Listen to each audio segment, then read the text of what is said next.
Oh man, this first episode is just full of destruction after destruction after destruction. Let's just grab the continuity and rip it to the ground.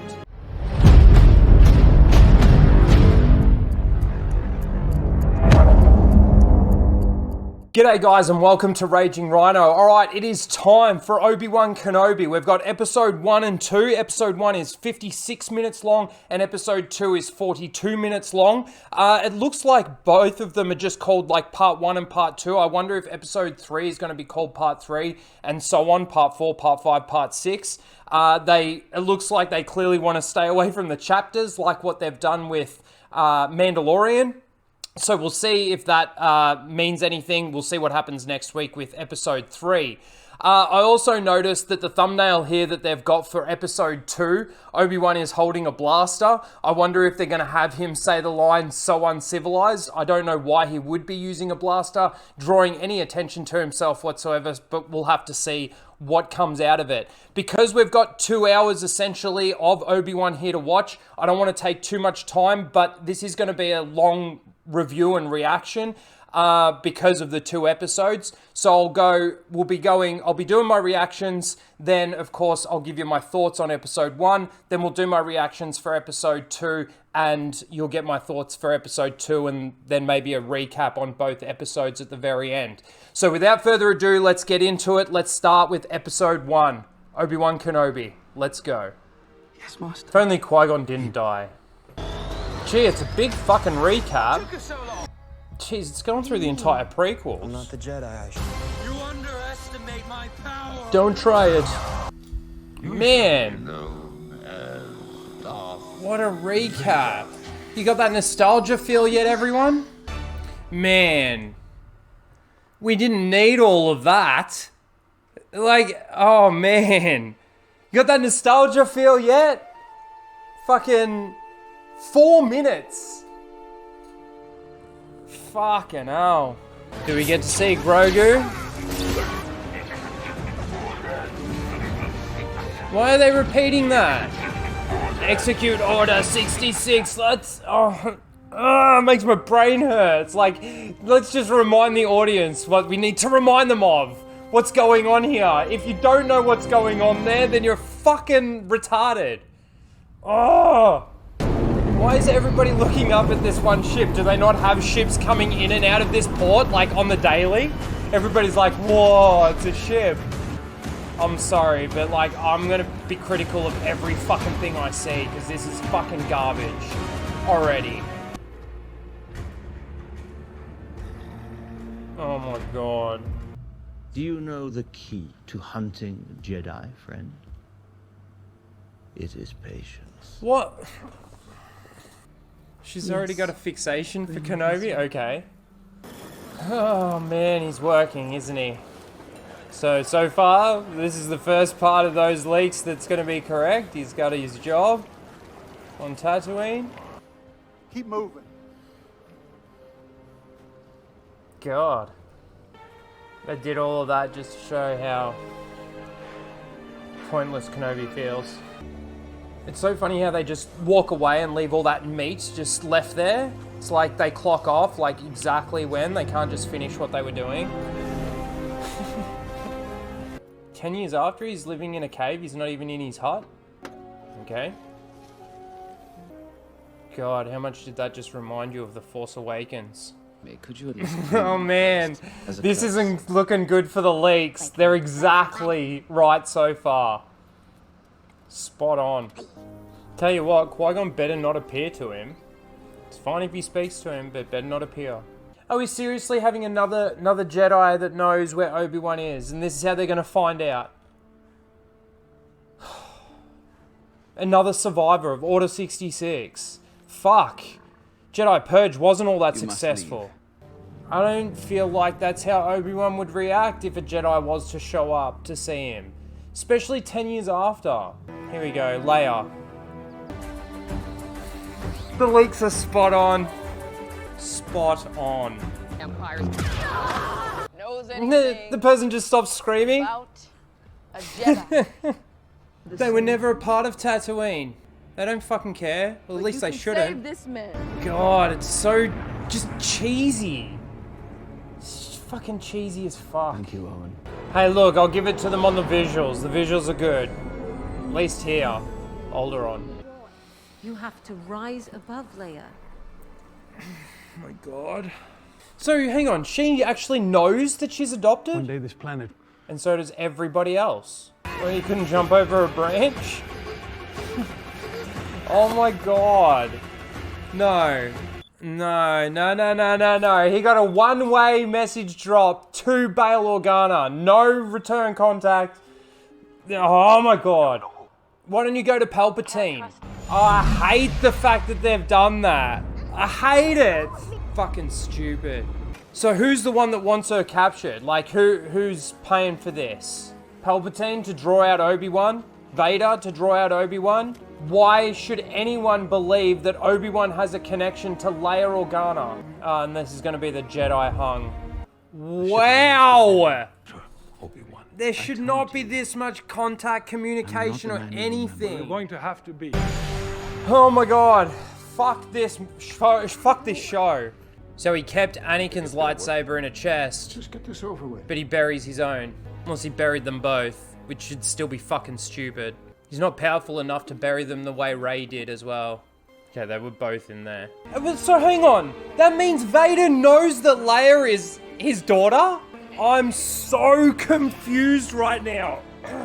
Oh man, this first episode is just full of destruction after destruction after destruction. Let's just grab the continuity and rip it to the ground. And let's just show my lightsaber to everybody.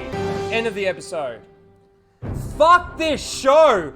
Fuck this show. Seriously, fuck this show. I just want to go back to this bit right fucking here. No, yes? Just get this over with. No, hang on. You sure he's gonna come? He fought beside her father during the war. He'll come. He fought beside her father during the war. So these are the people that have snatched Leia. She knows that Anakin is her father. She might not know that Vader is Anakin, but if she knows this and goes to Vader and even says to him, oh, Anakin's daughter is alive, and this is... I'm mind blown by the destruction of this first episode. Anakin. Obi-Wan's leaving Tatooine. We've got fucking him burying the lightsabers. We've got Bail Organa not only showing up after trying to send a transmission across the galaxy where Palpatine could be, listening in on all these cross-the-universe transmissions, which is also referenced in the EU. I know I can't use that because it's not canon anymore. Fuck off! This is so shit.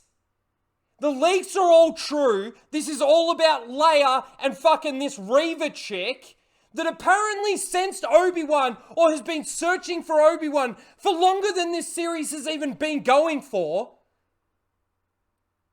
She's been obsessed with him, trying to find him. Now, yeah, they don't explicitly know that Obi-Wan is dead or alive. So it's based on the assumption that he's still alive. Does she know what happened on Mustafar between Anakin and Obi-Wan? She clearly wouldn't unless she knows that the father of Leia is Vader.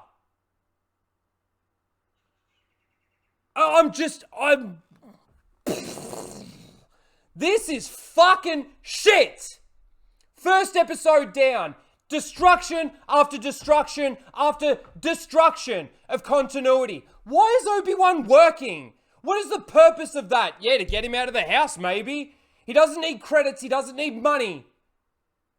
Again, Tatooine. You look at Tatooine in A New Hope when Obi-Wan and Luke are driving in there, and it seems to be like this pretty active thing. Ships would be coming in and out. People aren't stopping in the middle of the street to go, they're landing right in the middle of the fucking street. Oh, they're walking out and fucking, let's just stand to the side. You know, if that was to happen and my understanding of what Tatooine was like, I would just keep moving, not stopping. Why would I stop for? Oh my God. It is a nostalgia bait filled episode, especially with the recap at the beginning. You've got young Leia being arrogant as fuck, obviously using the Force in the way that she can sense the fear in this guy and all of that kind of stuff, and her cousin uses that against him. Wow. And we're clearly going to be going into episode 2, but this is like, wow! I don't know how a person can enjoy original Star Wars and create this destruction of continuity and fucking the correct way of telling these stories. Reva just goes and chops off people's arms and then gets told to stop it. Crap. First episode, crap. No wonder they needed to release 2 episodes. No wonder. Because this first episode is so destructive and so boring as well. Like, I can't even tell you how, we're going from one part of the story, Tatooine, to now we're going to see Leia, and like, there's this fucking jarring thing between them. They're trying to culminate it into this one story. Reva's obviously off on her own, doing her own mission. Another Jedi survives Order 66 for 10 years. Shows up to Obi-Wan, gets killed, so didn't get interrogated. The possibility of now that Jedi being caught, interrogated, and knowing that Obi-Wan is alive and exactly how to find him and where he is, never came across the minds of the Sith Inquisitors that fucking captured him and just killed him and strung him up on Tatooine. You think about the decisions that are made by these characters through to conclusion or from a conclusion, and it's just like, what the fuck? What the fuck? The little thing between Reva and fucking Owen.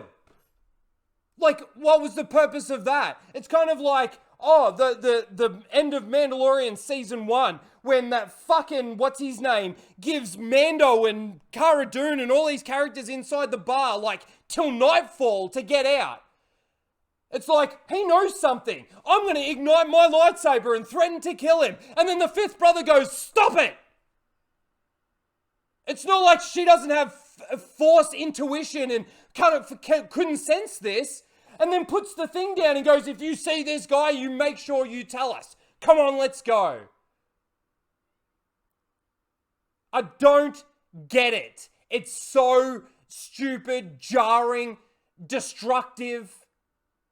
And we haven't even seen some of the more destructive stuff that's going to come from the leaks, because the leaks were fucking spot on. Absolute fucking shit.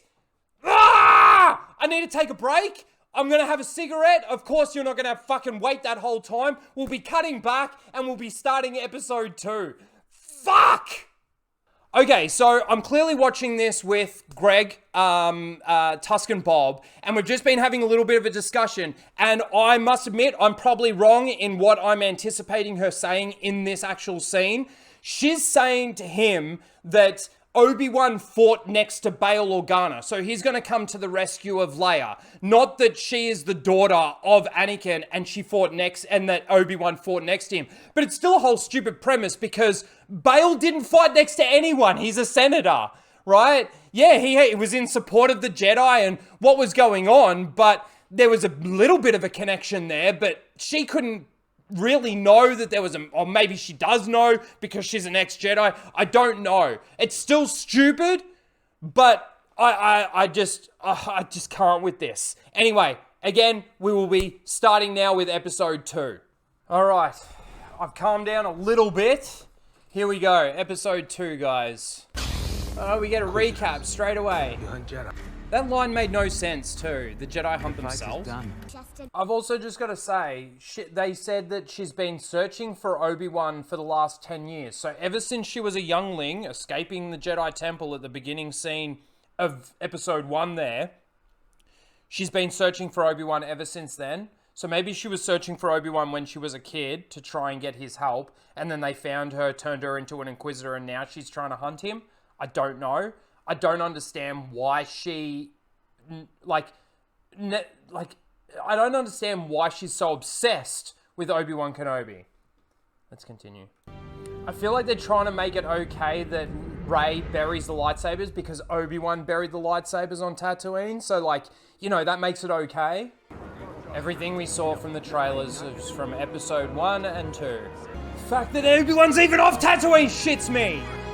Fucking Vader's Star Destroyer could be hovering over Tatooine as we speak. Uh-huh. It's a fucking clone. And he doesn't recognize Obi-Wan Kenobi? One of the poster boys of the Clone Wars? Alright. Now go. Oh my god, it's so cheesy! Go. What's Be that? safe, little one. Be safe. Creepy. She must be close. Doesn't matter. You're not getting out of here.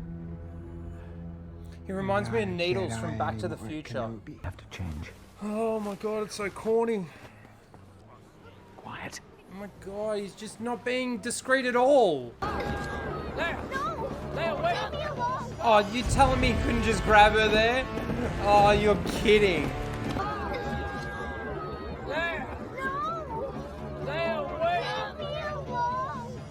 Not enough room in the volume? Helicopter lightsaber. Helicopter lightsaber. Oh, come on. Oh, Panther. Wow. Oh, what? All right.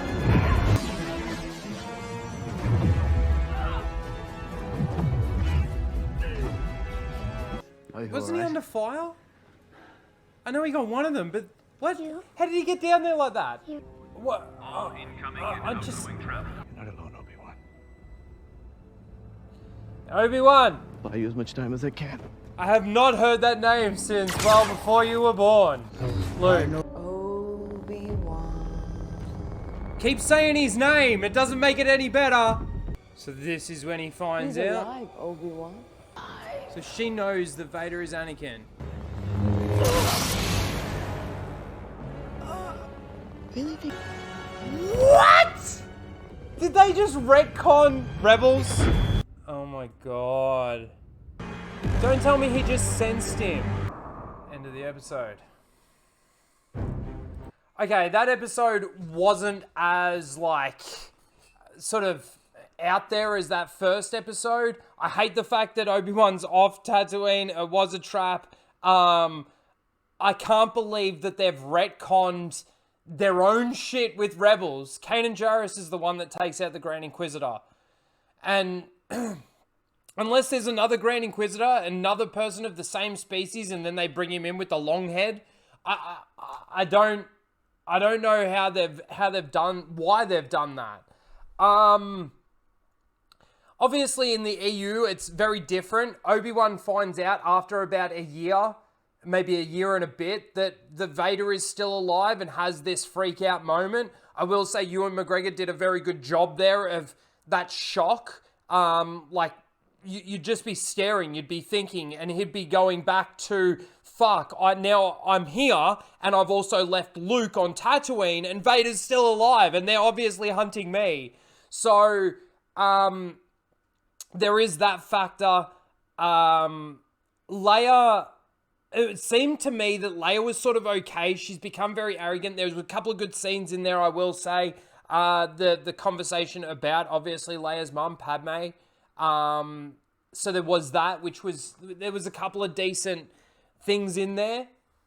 But the overall story is garbage. Again, I hate the fact that Obi-Wan is off Tatooine is destructive to me. It's destroys canon. It destroys what we understand in Obi-Wan's isolation. So there is that fact.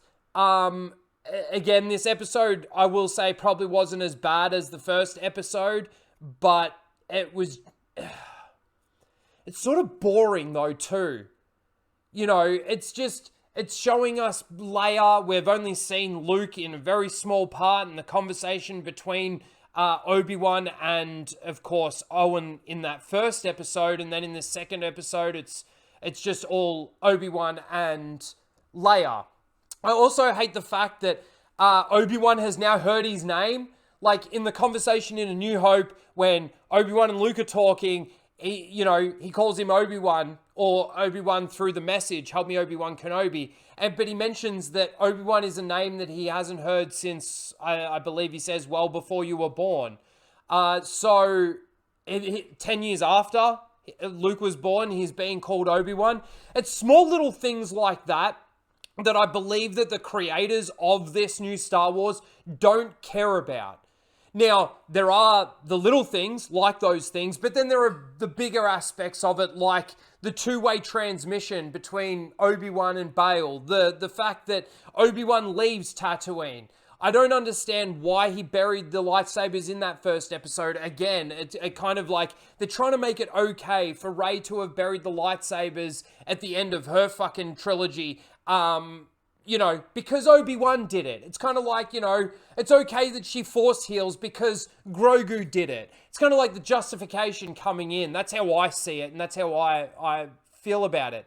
Now, I will say, it hasn't felt super nostalgia-y at this point in time.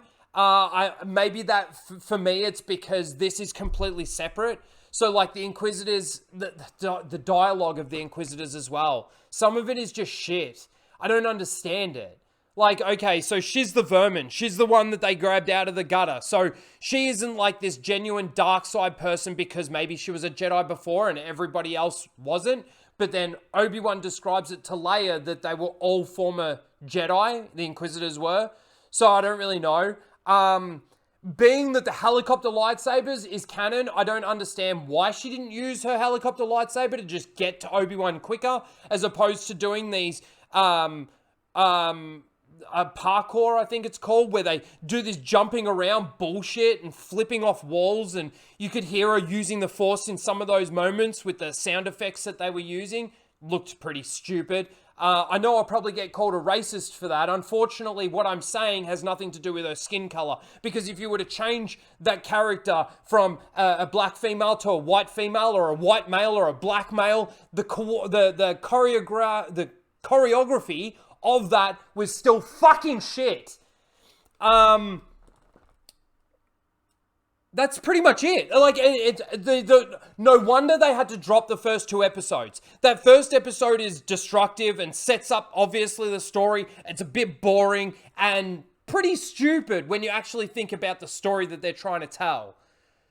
This is some random little side quest story where Obi-Wan has to go off and save Leia, gets caught in a trap that he knew was a fucking trap, and he finds out throughout all of this that Vader is still alive. And that's the shocking moment. So, to this point, he didn't know that Vader was still alive, so he clearly doesn't know him in the suit. And again, if you look at the EU, we talked about this a couple of weeks ago, and I'll have to re-release that stream, The Casual Rage, because it got copyrighted, so I'll be re-releasing that. But we mentioned in that it was about a year after Revenge of the Sith that Obi-Wan is in a bar in Mos Eisley. I think it's Mos Eisley or Anchorhead. I can't remember exactly. But he's talking to a guy in the bar. The holonet is on, and it's talking about Vader hunting down Jedi on Kashyyyk. And so he sees that on the holonet, and that's when he finds out that Vader's still alive, and that's when Qui-Gon speaks to him. I would be expecting to hear Qui-Gon in the next episode to reassure Obi-Wan that he's still on the right path, except for exactly what he's done in this moment isn't being on the right path, isn't doing the right thing. Bail, if they kidnapped the kid, I mean, the fucking Palpatine or Vader must have known about it if the Grand Inquisitor knew about it and said, how dare you take a fucking senator's child. Why wouldn't they just take the senator's child back? It's going to be so bad if for the Emperor, if that gets found out. Why isn't Reva being punished more than she so-and-so called has been?